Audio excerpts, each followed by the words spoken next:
দিদিনকে চেহারা দেখাও। ডুবে দিচ্ছিস?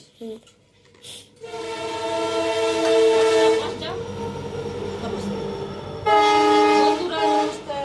এরকম কিচেনে এসেছি, এরকম মান কচু আমি তুলেছিলাম আর রান্না করতে পারলাম না। যখন আমার মাসুর মারা গেছে ওই জন্য রান্না করতে পারবো না। আমার মাসুর মারা গেছে, রান্না করতে পারলাম না। তাহলে আমি যে দেখো সর্ষে বাটছি আর এই যে লঙ্কা বাটছি, এটাকে মাখাবো। লঙ্কা দিয়ে সর্ষে দিয়ে মান কচু লঙ্কা দিয়ে সর্ষে দিয়ে বাটা করে খেয়ে দেখবে কেমন লাগে। রান্না করতে পারলাম না, মাছ দিয়ে রান্না করবো। রান্না করতে আমার ঠাকুর মারানো করলাম, পেঁয়াজ তরকারি মাছ মাংস করতে পারিনি। আমি এখন রান্না দেবার টমেটো রান্না করছি, তেল ছাড়া টমেটো রান্না করছি, তেল ছেড়ে দেখো নুন দিয়ে গেলে সেদ্ধ করছি, লঙ্কা দিয়েছি।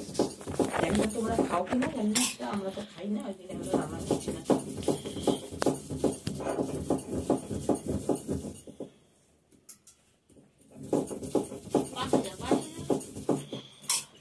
সর্ষেটা বাটি কালা সর্ষেটা দিলে ভালো হয়। ওইদিকে যাও, ওইদিকে যাও, মশলা বাটতে না এদিকে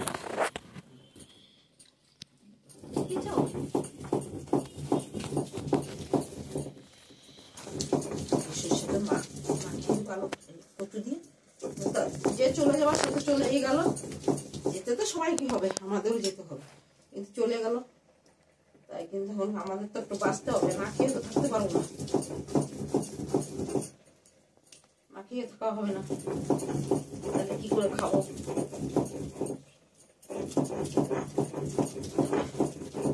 তো আমি থেকে ভিডিওটা দেখতে থাকো, আমি কিভাবে মাখাবো কচুটা। তোমরা যদি রান্না করে না খেতে পারো কচুটা, এইভাবে মাখিয়ে খেতে পারবে, নষ্ট করবে না। আশা করলাম রান্নাবো মাছ দিয়ে, পারলাম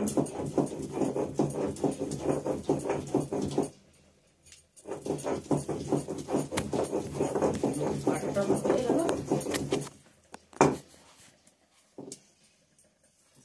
বাটাটা শুকনো করে দিলাম।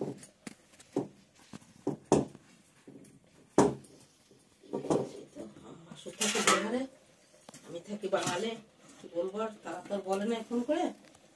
যখন আমার ননদ ফোন করে বললো তাই জানতে পারলাম, আমার শ্বশুরবাড়ি থেকে ফোন করে নাই।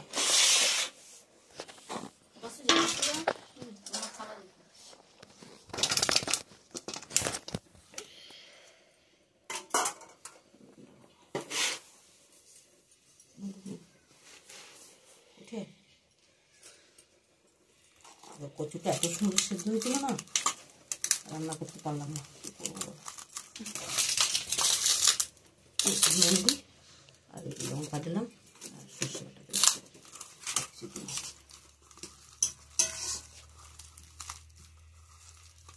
দিয়ে খাবে ছেলে, কি করবো বাবা।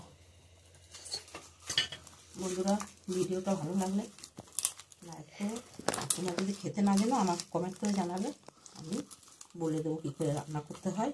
কচুটা যদি মাছ দিয়ে না রান্না করতে পারো সেটাও বলবো, আমি বলে দেবো। ঠিক আছে, ভিডিওটা ভালো লাগলে লাইক করো।